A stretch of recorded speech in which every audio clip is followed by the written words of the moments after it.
Just make sure everything's good. Yeah, awesome. Oh.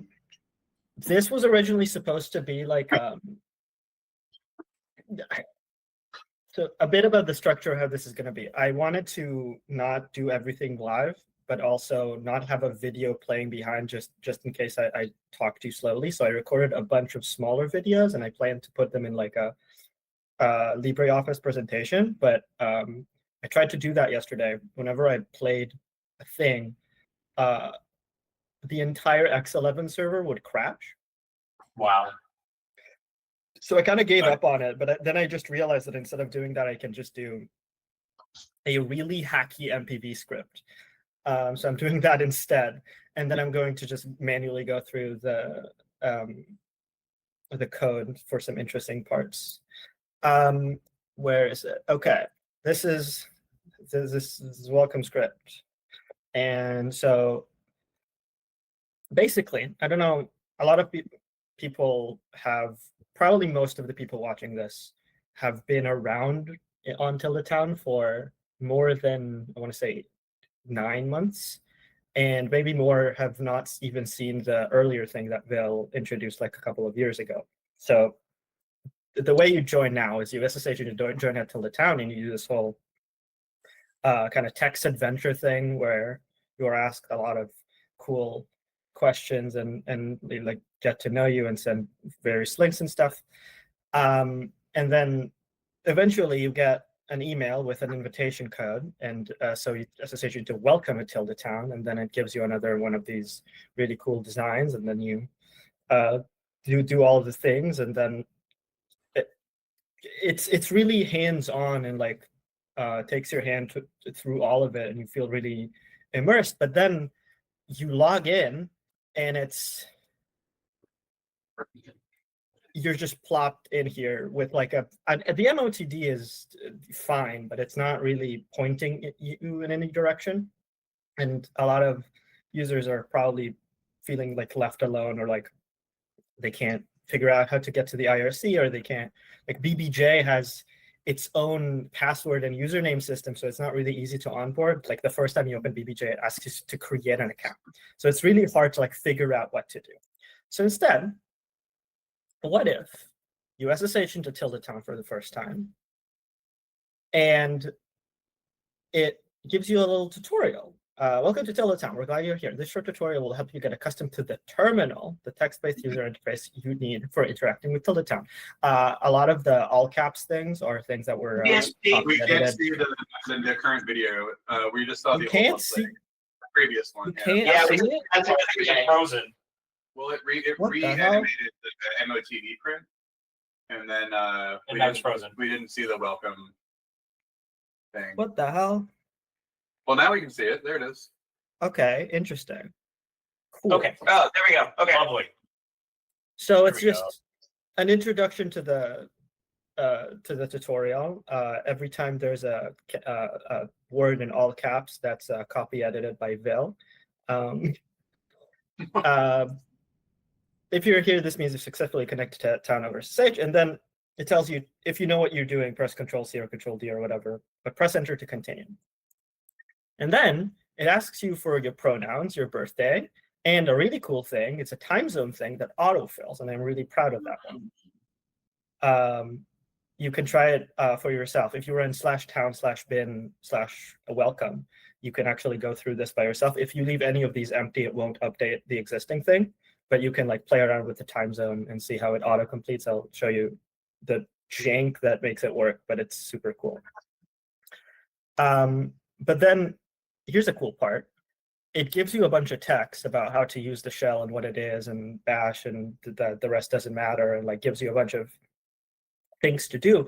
But the shell is like embedded within this. Cool. It's not just a printing a bunch of things and then plopping you in a shell. No, it's a thing within this. And so you can do all of this and then go to edit your home page is the next page. We, at the request of Vil, we recommend using micro. Okay, the video is done. At the recommendation of Vil, we recommend using micro just because it's like the easiest one for someone who's never used a terminal editor, but like you can use any of them. But like the cool thing is that this is half an excuse for me to use to learn to use this UI library that I came across, which is called Vaxis, I believe. I think the Arc email client and the Senpai IRC client both use this. And I looked at its features and I saw that it has like windowing support for terminals within it. And I'm like, I wanted to create something with that. So I felt like that was a great use of that. But I'm just going to go through how the program itself works. Main Go is just so the way it finds that there's a new user is in the /etc/scal. There's a .new user empty file that is generated when any new user is created. And on first boot, on first login, if it sees like in .profile, if it sees that file, it just boots into the welcome script. But whenever the welcome script is exited for any reason whatsoever, before it quits, it deletes that file so it never happens again. Otherwise, if we did the other way around, all of the people who have been on town for like 9 years would for some reason have a welcome script. So this ensures that it's only happening for new users. But the introduction, ignore the ugly way I did the text here. It's just like the way to make it work in wrap. But it's Control-C, Control-D, and all of these will go to quit, and then Enter just changes the view into the new settings. And in the settings menu, there is index, which actually, if I run this again, why not? We can down bin welcome. You can go up and down these, and you can do all of these things. It doesn't support readline, unfortunately, but it does support all of the basic editing things. And again, this I just can't get over how cool this is. It's like so cool. I love it. But it's basically, as you'd expect, it has a placeholder for this and an autocomplete for this, which is basically just I created my own input widget in Vaxis that has a complete method attached to it, or not method, just a regular function attached to it. That just, if you tab out of it, it fills in what it thinks should be filled in. And when it draws everything else. And it's really janky code, and don't look at it, but it works. And then the shell part, this is a bunch of text of all of the windows are created at width 80, just in case. But if the terminal is less than that, it actually adjusts. After all of this, we just draw a new window here. And within it, we get the terminal, and we just plop you in a bash session. And there's a bunch of event logic here to make you to forward all of the events happening in the welcome window to the new terminal within, but you don't notice it because it's kind of seamless. There's no, oh, terminal is closing, I need to find that. No, it's really easy, and I really like how simple it was. Oh, another thing that I didn't bother to mention is that if the terminal is not too thin but too short, it actually also does this, which I think this was Natalia's request when running this on Tmux, and it was too small and didn't work. But now it works. Basically, no matter how small your terminal is, it'll work. But I did have to add a disclaimer to please make the terminal at least reasonably large, otherwise some things may break. And that's basically it. I mean, I don't have really anything else to talk about. This was a short talk. This was 10 minutes, but you should all try it. You should look at it. You should play with it. Yeah.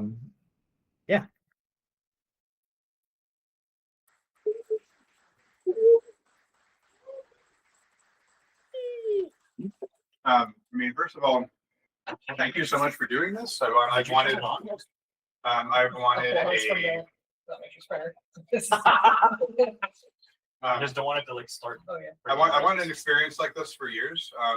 Yeah, I just never got around to it. So nbsp just ran with it, and I'm really happy with it. There are so many. I really appreciate that nbsp was like, here, I made this, what do you think, and got feedback, and it was this very collaborative and iterative thing. And so I love all the little details that are from different people's little bits of feedback. So just For thank what you it's so worth, much. I think the first demo of this that I sent you was like 2 weeks after I joined Tilda Town.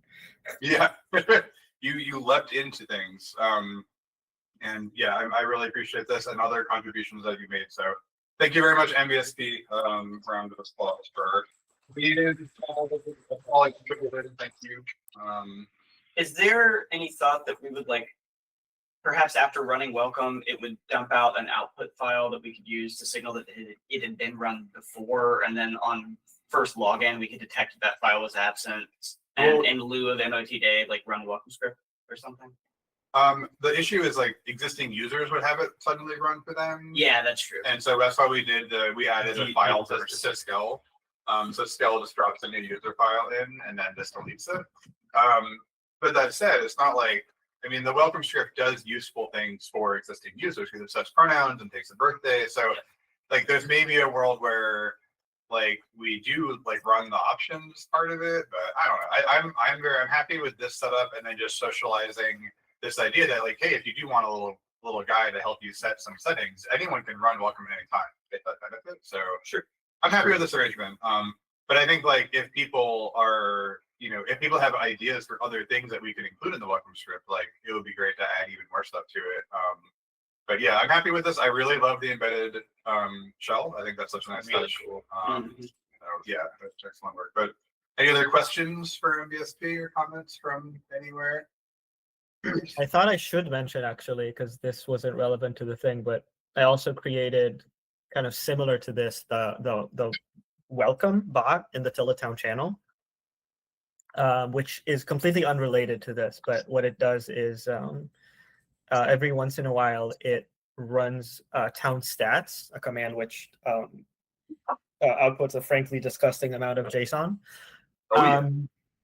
And some of the JSON that it outputs is a list of all users. Unfortunately, it doesn't do any date time for the users, but I just poll it every 10 or so minutes and see if there's anyone new. And anyone new would mean that they've passed the SSH welcome step, but not necessarily logged in yet. But that doesn't matter, because all that does is adds them to the list so they don't it doesn't happen again, and then sends a message to the town being like, hey, a new person has joined, but they're not here yet. And then when they join, we keep a tally of who has been in the IRC chat room, and then if they join for the first time, then it says hello.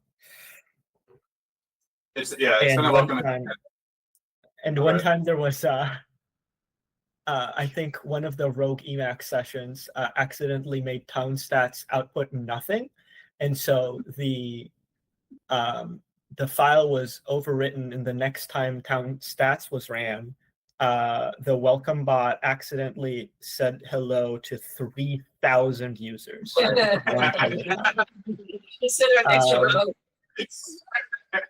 And you were like, oh, this is a bug we should fix. And I was like, every once in a while, you just, you want to get told hello.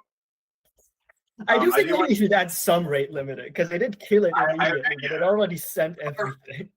I thought Oregano had, or what is it called now? Ergo? I thought it had rate limiting, so I don't know. I will hijack your time a little bit just to point out town stats in case anyone didn't know about it. I had no idea town stats existed. Yeah, it's so this was an idea that originated in the early prehistory of the Tilda servers, where like, we were all like, oh, there should be a standard, and we'll have these stat exchanges, and so we were like, hey, let's all have a URL that anyone can hit to get like a listing of like who is on the server, are there, how do you sign up, are there still slots open?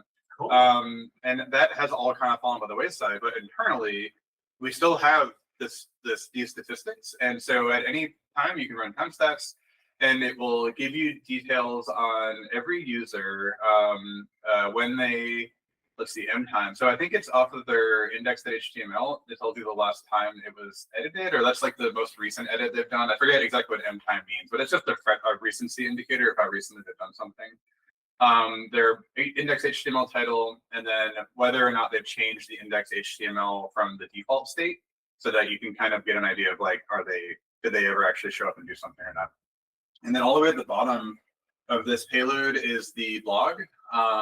So the blog posts get picked up and are included in here as well. So yeah, if you want to do any scripting at all over the town population or the blog, you can just include this in your scripts as nbsp did. Off the top of your head, do you remember what the active user count, what the time frame on that is? There's a few, there's active user count 59 and then a list of active users. Is that like a month? Current? I don't remember. I don't even know what that number is. There's also live user count, which is a much larger number. Yeah, so I think live user is like you edited the default page. User count is the total account list, which is up to 3,600. And that is in the Which, by the way, JSON. I've seen a lot more people edit their HTML page because like you're directly instructed to do that within the tutorial, and so it makes me really happy to see like, yeah, the town is lively, and like you go to the main page and see all of the new people and see that they have, if not completely customized it, at least like change the color, change some of the text, and it's really nice. Cool. Any more questions or thoughts? All right. Well, thank you so much, nbsp. This was very welcome, and I'm very relieved that you did a live talk because I was excited for it and I got what I wanted. So thank you very much.